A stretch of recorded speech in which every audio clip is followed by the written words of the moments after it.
It was a cold, moonless night when Eliza decided to finally confront her fears. The old Victorian house she had inherited from her grandmother had always given her the creeps, but the attic was the worst. Whispers in the walls, cold drafts, and that uneasy feeling of being watched had kept her away for years. But tonight, clutching a flashlight and her courage, she ascended the creaking staircase. Her dog, Max, followed reluctantly, ears pinned back and tail tucked.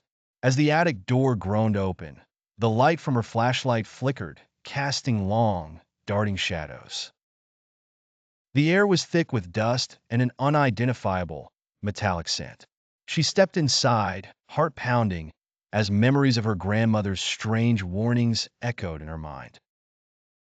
She had always thought it was just old age or superstition. She scanned the room with the flashlight, revealing old furniture shrouded in white sheets, cobwebs decorating every corner. Then she heard it, a faint, almost imperceptible rustling. Max growled low, the hair on his back standing up. The beam of light landed on an old trunk, half obscured by shadows. She approached, the noise growing louder. It seemed to be coming from within. She hesitated but then slowly opened the trunk. Inside, she found a collection of ancient, yellowed papers and an old locket, still intact. She picked up the locket, feeling the cold metal with her fingers. As she opened it, a chill ran down her spine.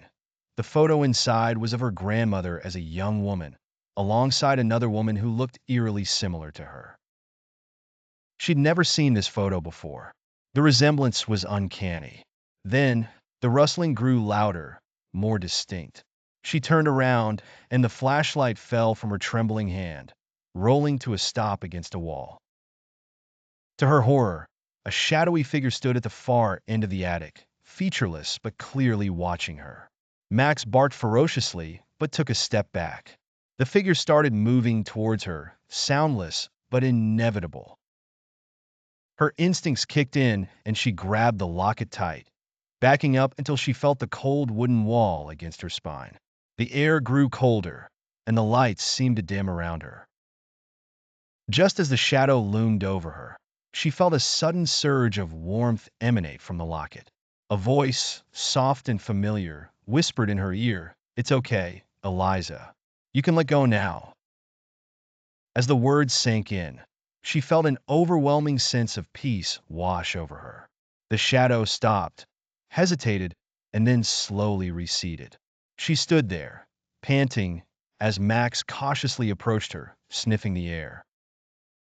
Clutching the locket, Eliza realized that maybe her grandmother's warnings weren't just the ramblings of an old woman. The attic seemed lighter now, the oppressive atmosphere lifted. She took a deep breath, looking around one last time before closing the trunk. With Max by her side, she descended the stairs, the sense of dread finally lifting. As she locked the attic door behind her, she couldn't shake the feeling that something had been set free, but whether it was good or evil, she didn't know.